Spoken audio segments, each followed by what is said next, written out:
السلام علیکم، میں ہوں عمران اعظم اور آپ دیکھ رہے ہیں میرا یوٹیوب چینل عمران اعظم ویوز۔ ناظرین، آج سے 27 برس قبل آج کے دن ہی یعنی 28 مئی کو پاکستان جو ہے ایٹمی طاقت بنا۔ پاکستان نے بھارت کے جو ہے 5 ایٹمی دھماکوں کے مقابلے میں 6 ایٹمی دھماکے کیے اور پاکستان جو ہے اقوام عالم کی 7ویں جبکہ اسلامی دنیا کی پہلی ایٹمی قوت بنا۔ اس سے پہلے آپ کو پتہ ہے کہ بھارت نے 11 مئی کو جو ہے پوکھران میں یہ دھماکے کیے تھے اور اس کے بعد پاکستان کے لیے بڑا ہی ایک چیلنجنگ انوائرمنٹ بن گئی تھی خطے کے اندر کہ کیا پاکستان کے بارے میں جو عالمی سطح پر یہ ایک رائے قائم تھی کہ پاکستان جو ہے ایٹمی صلاحیت حاصل کر چکا ہے، کیا یہ سچ ہے یا پھر یہ ایک صرف مفروضہ ہے۔ اس دوران پاکستان کے اوپر جو ہے کیونکہ دنیا کے جو اہم ممالک ہیں، امریکہ خاص کر، برطانیہ اور دیگر جاپان، انہیں پتہ تھا کہ پاکستان ایٹمی صلاحیت جو ہے 90 کی دہائی میں حاصل کر چکا ہے، لہٰذا پاکستان کو جو ہے ایٹمی دھماکوں سے روکنے کی ہر ممکن کوشش کی گئی، ترغیب دی گئی، لالچ دی گئی۔ بل کلنٹن اس وقت امریکہ کے صدر تھے، وزیر اعظم جو ہے پاکستان کے اندر نواز شریف تھے۔ تو پاکستان نے 17 دن تقریباً بہت ہی غور و خوض کیا۔ اس دوران جہاں پہ عالمی پریشر پاکستان پہ تھا کہ آپ ایٹمی دھماکے نہ کریں، وہاں اس میں 2 بڑے اہم فیکٹرز تھے۔ ایک تو پاکستان کے اندر جو فوج تھی اور پاکستان کی جو قوم تھی، پاکستان کی جو عوام تھی، اس کا سخت ترین دباؤ تھا کہ نواز شریف کو فیصلہ کرنا چاہیے فوری طور پر اور ہمیں بھارت کے ان ایٹمی دھماکوں کا جواب دینا چاہیے، ورنہ اس خطے کے اندر طاقت کا توازن جو بگڑ چکا ہے، یہ پاکستان کی بقا کو اس سے سنگین خطرات لاحق ہو سکتے ہیں۔ اس کے ساتھ ساتھ جو اسلامی ملک ہیں جنہوں نے جب سے یہ ایٹمی پروگرام شروع ہوا اس وقت سے لے کے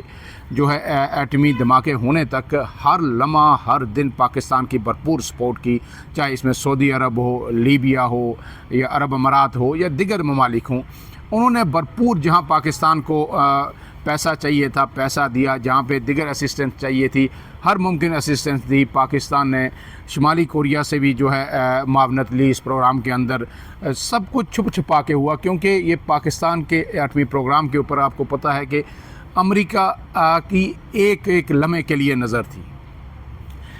یہ دباؤ پھر جو اسلامی ملکوں کا تھا وہ بھی پاکستان پر آیا کہ ہم نے اسی دن کے لیے آپ کی آج تک مدد کی ہے اور یہ ایٹم بم جو ہے یہ پاکستان کا نہیں ہے، یہ پوری اسلامی دنیا کا ہے، لہٰذا پاکستان کو دھماکے کرنے چاہیے۔ اور پھر بالآخر جو ہے پاکستان کی قیادت نے فیصلہ کیا، بلا شبہ جو ہے وزیر اعظم نواز شریف، ظاہر ہے اس وقت وزیر اعظم تھے، انہیں یہ کریڈٹ جاتا ہے کہ انہوں نے فیصلہ کیا اور پاکستان نے جو ہے 3:16 پہ 28 مئی کو چاگی کے پہاڑوں میں جو ہے 6 ایٹمی دھماکے کیے اور پاکستان اسلامی دنیا کی جو ہے پہلی ایٹمی قوت بن گئی۔ اب جب ہم یہ آج 27واں یوم تکبیر منا رہے ہیں تو اس میں ایک جو بحث جو چل پڑی ہے اور خاص کر کے بحث سے زیادہ جو ہم دیکھ رہے ہیں، جو ہم آبزرو کر رہے ہیں ہر طرف، کہ کریڈٹ کی ایک نئی جو ہے دوڑ شروع ہوئی ہے۔ جس عرصے میں نواز شریف کی حکومت نہیں رہی تو اس میں یوم تکبیر اتنے جوش و خروش سے نہیں منایا جاتا تھا، لیکن آج ایک مرتبہ پھر ایک تو صورتحال ایسی ہے جو جنگی ماحول ہے بھارت کے ساتھ، اس کے ساتھ ساتھ پھر نون لیگ کی آج حکومت ہے تو بڑے جوش و خروش سے یوم تکبیر منایا جا رہا ہے ہر سطح پہ،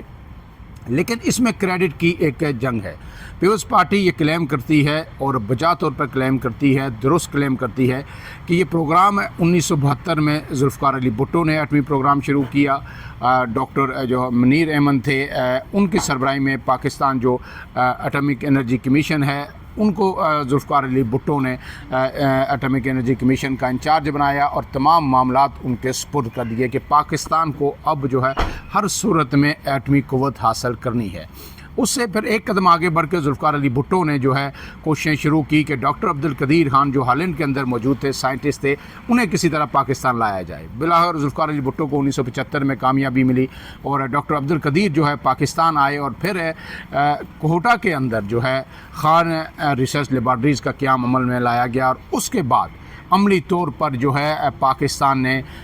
اس دور کو تیزی سے آگے بڑھایا۔ اس دوران پھر آپ کو پتہ ہے کہ ذوالفقار علی بھٹو نے کہا تھا کہ ہم گھاس کھائیں گے لیکن ایٹم بم بنائیں گے. یہ مغربی جو دباؤ تھا امریکہ کا, برطانیہ کا, دیگر ممالک کا, اس کے جواب میں انہوں نے کہا. اور پھر آپ کو پتہ ہے کہ ہنری کسنجر نے کیا کہا تھا کہ ذوالفقار علی بھٹو کو کہ ہم تمہیں نشان عبرت بنا دیں گے, اور وہی ہوا. آج بھی پوری قوم یہ جانتی ہے, تجزیہ کار یہ مانتے ہیں, تمام جو دفاعی تجزیہ کار ہیں وہ یہ سمجھتے ہیں, جو ہسٹورین ہیں وہ سمجھتے ہیں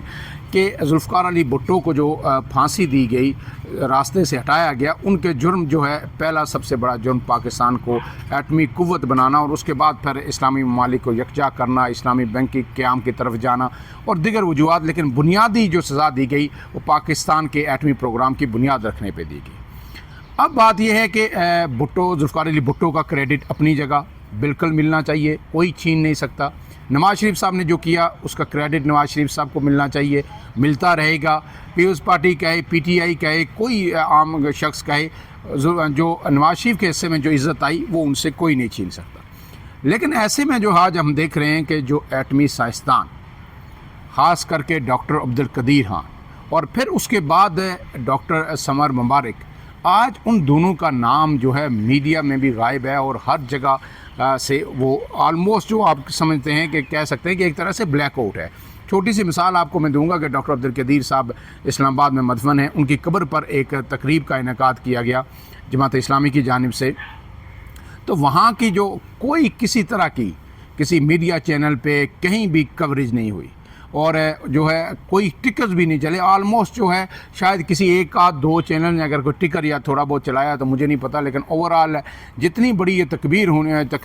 تقریب ہونی چاہیے تھی محسن پاکستان ڈاکٹر عبدالقدیر نے,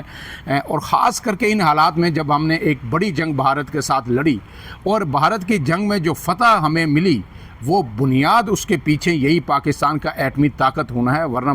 بھارت ہمیں نگل جاتا. اور آپ کو پتہ ہے کہ جب ہم نے بنیان مرصوص کے ذریعے حملے کیے تو اس کے بعد جو دنیا نے انٹروین کیا وہ اس حملوں سے بڑی وجہ آپ کو پتہ ہے کہ پاکستان نے فوری طور پر نیشنل کمانڈ اتھارٹی کا اجلاس بلایا تھا, اور وہ اجلاس اس لیے بلایا تھا کہ اب اگر بھارت نے اس سے زیادہ پاکستان کو نشانہ بنانے کی کوشش کی تو پھر پاکستان ایٹمی ہتھیار استعمال کرے گا جہاں جہاں ضرورت ہوگی. اور اسی نے دنیا کے کان جو ہے کھڑے کر دیے, اور کنسرنز جو ریز ہوئے پوری دنیا کے اندر, واشنگٹن کے اندر, لندن کے اندر, پھر جو ہے تیزی سے لوگوں نے انٹروین کیا ایسے سیز فائر کے لیے. تو اب اس میں جو ڈاکٹر عبدالقدیر خان کا کریڈٹ ہے, جو ان کی قربانیاں ہیں, جو ان کے ساتھ اس کے بعد ہوا, وہ ایک الگ چیپٹر ہے کہ کیوں ہوا. مشرف دور میں جس طرح ان سے بیان ایک دلوایا گیا, اور پھر اس کے بعد وہ اپنی وفات تک جو ہے نظر بند رہے. انہوں نے گلے شکوے بھی کیے, ان کے کچھ انٹرویوز بھی سامنے آئے, آپ نے ان کی حالت بھی دیکھی کہ کس طرح وہ رہ رہے ہیں. اپنے کسی محسن کے ساتھ میرے خیال میں شاید ہی کوئی قوم ایسی کرتی ہو, لیکن اس کے اندر جو ہے جب آپ دفاعی لوگوں سے ملیں تو آرمی کے سابق لوگوں سے ملیں تو ان کی ایک اپنی کہانی ہے, اس کی اپنی ایک ریزننگ بتاتے ہیں, اور وہ یہ کہتے ہیں کہ جی کسی حد تک جو ہے کچھ اس سارے سفر کے دوران جہاں جو ہے بے لوث کمٹمنٹ رہی پاکستان کے ایٹمی پروگرام کے ساتھ ڈاکٹر عبدالقدیر خان صاحب کی, وہاں ان سے کچھ جو ہے غلطیاں بھی سرزد ہوئیں. اور اگر ان غلطیوں پہ جو ہے ڈاکٹر قدیر ایک انفرادی حیثیت میں یہ ذمہ داری اپنے سر نہ لیتے, یا انہیں جس طرح آپ کہیں کہ قربانی کا بکرا بنایا گیا یا جو انہیں کیا گیا, اگر وہ نہ لیتے تو پھر جو ہے پاکستان بحیثیت ریاست بہت بڑی مصیبت, بہت بڑی مشکل میں آ سکتا تھا. تو یہ ایک الگ کہانی ہے, ایک الگ ڈیبیٹ ہے, اس پہ کاؤنٹر آرگومنٹس بھی ہو سکتے ہیں, مختلف لوگ اپنے اپنے آرگومنٹ دیں گے, لیکن ان کا جو ڈیو کریڈٹ بنتا ہے وہ ہر صورت آج انہیں ملنا چاہیے اور تمام لوگوں کو دینا چاہیے. لیکن ایسے میں جب ہم دیکھتے ہیں, اس سے بات جو آگے کرتے ہیں کہ ڈاکٹر سمر مبارک مند,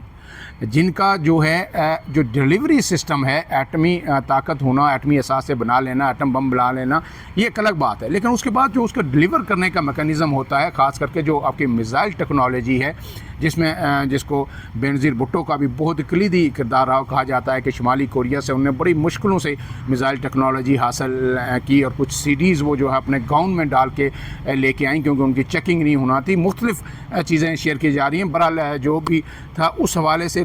ہر شخص یہ کریڈٹ دیتا ہے کہ بینظیر کے دور میں میزائل ٹیکنالوجی پہ تیزی سے کام ہوا. اور اب آپ کو پتہ ہے کہ پاکستان نے نصر سے لے کے ابدالی، شاہین، غوری، ہتف جو ہے فتح 1 مختلف قسم کے رینج کے میزائل تیار کیے جن پر جو ہے وار ہیڈ لے جانے کی صلاحیت رکھتے ہیں، ایٹمی وار ہیڈ، اور پھر اسپیسیفک لے کے کہ کتنے ویٹ ہوگا، کتنے علاقے کو وہ ڈسٹروائے کر سکتے ہیں، نشانہ کہاں پہ بنانا ہے، لارج سکیل پہ آپ نے ایٹمی ویپن کا یوز کرنا ہے، ایٹمی مواد کا، یا اسمال سکیل پہ کرنا ہے، یہ سارا جو میکینزم تھا لانچنگ کا، اس میں ڈاکٹر سمر مبارک مند کا بہت ہی کلیدی کردار ہے، اور ان کے ساتھ جو ہزاروں سائنسدان، ٹیکنیشین جو سارے اس دور میں شامل رہے، جنہوں نے اپنی جوانیاں قربان کر دی، اور مہینوں وہ کوہٹا ریسرچ لیبارٹریز کے اندر رہتے تھے، ان کے گھر والے بھی ان کی شکل دیکھنے کو ترس جاتے تھے۔ اب جو ہے یہ ان کو بھی آج کوئی کریڈٹ نہیں دے رہا، تو یہ بڑا افسوسناک ہے کہ اگر ہم جو ہے اپنے صرف سیاستدانوں تک محدود رہیں گے، سیاسی جماعتیں، اور اپنے ان ہیروز کو کریڈٹ نہیں دیں گے، تو میرے خیال میں پھر جو ہے یہ ان کے لیے حوصلہ شکنی کا باعث ہوگا۔ آج میں کبھی مریم اورنگزیب جو ہیں پنجاب کے اندر، ان کا ایک خطاب سن رہا تھا، اور وہ یہ کہہ رہی تھی، شاید پنڈی میں خطاب کر رہی تھی، اور وہ کہہ رہی تھی کہ اس قوم کو اور آنے والی نسلوں کو نواز شریف کا شکر گزار ہونا چاہیے۔ بالکل صحیح ہے، قوم بھی شکر گزار ہے، آنے والی نسلیں بھی اس کو یاد رکھیں گی، لیکن یہ بات یاد رکھیے کہ نواز شریف صاحب نے صرف حکم دیا تھا بحیثیت وزیر اعظم۔ ایٹمی پروگرام جو 1972 میں شروع ہوا، اس سے لے کے 1998 تک نواز شریف کا اس میں کوئی کلیدی کردار کسی موقع پہ کہیں بھی نہیں رہا،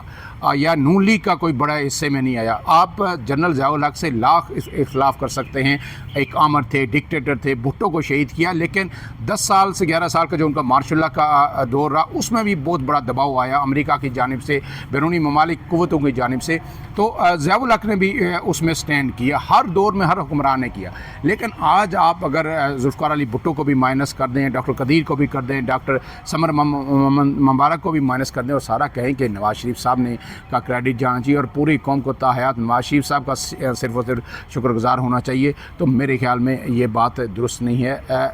ہمیں اپنے دل بڑے کرنا ہوں گے، اور جو ڈیو کریڈٹ جس کا بنتا ہے اس کو دینا چاہیے۔ یہاں ایک اور جو ہے عام بات جو کوہٹا کے حوالے سے، جو ہمارے سائنسدان، انجینئرز ہیں، جن کی قربانیاں ہیں، اس کے حوالے سے ایک شاید کسی کا کالم میں نے پڑھا، شاید افتخار گیلانی صاحب نے لکھا تھا، دہلی کے اندر جو ہے سینئر جرنلسٹ ہیں، کالم نویس ہیں،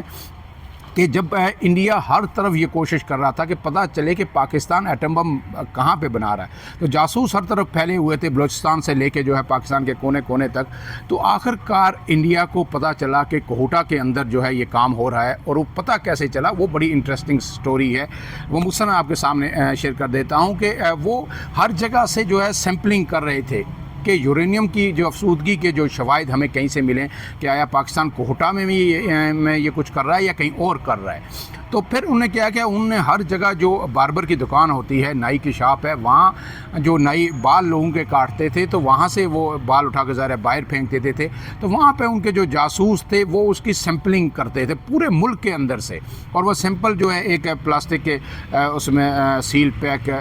لفافے میں ڈال کے وہ وہاں سے کسی طرح بھارت بھیجتے تھے۔ تو انہوں نے کہا، پھر ہم ان کو انالائز کرتے تھے، لیبارٹری کے اندر دیکھتے تھے، ایک جگہ ہم نے دیکھا کہ کچھ بالوں میں اندر جو ہے یورینیم کے سیمپل ہمیں ملے، بالوں کے اندر سے جو باربر کی دکانوں کے باہر سے اٹھائے گئے، ظاہر اس پہ لیبلنگ ہوتی ہے، تو پھر ہمیں پتہ چلا کہ یہ کہاں سے اٹھائے گئے، تو انہوں نے کہا جی یہ جو سیمپل ہیں، پتہ چلا کہ یہ جو راول پنڈی کے نزدیک ایک علاقہ ہے کوہٹا، وہاں سے یہ سیمپلنگ کی گئی ہے اور وہاں سے یہ اٹھائے گئے ہیں، اور پھر اس وقت ہمیں یہ یقین ہو گیا کہ جناب یہ جو یورینیم کی افسودگی ہے یہ کوہٹا کے اندر ہی ہو رہی ہے، اور پاکستان کا جو ایٹم بم بنانے کا جو کام ہو رہا ہے یہ یہیں پہ چل رہا ہے۔ اس کے بعد آپ کو پتہ ہے کہ ایک دفعہ اسرائیل کے ساتھ مل کے کوہٹا کی ایٹمی تنصیبات کو تباہ کرنے کا بھی منصوبہ انڈیا نے بنایا، پھر وہ وقت سے پہلے بے نقاب ہوا، اور پھر پاکستان کی دھمکی نے اس کو ناکام بنایا۔ تو یہ طویل داستان ہے، طویل قربانیاں ہیں، اس کو آپ ایک انجینئر، ایک سائنسدان، ایک ٹیکنیشین جو مہینوں تک اپنے گھر بار چھوڑ کے کتنے لوگوں نے قربانیاں دی وہاں پہ موجود تھا، ان سب کی قربانیوں کا یہ ثمر ہے۔ اور آج کا دن صرف نواز شریف، ذوالفقار علی بھٹو یا ڈاکٹر عبدالقدیر یا سمر مبارک صاحب کو خراج تحسین پیش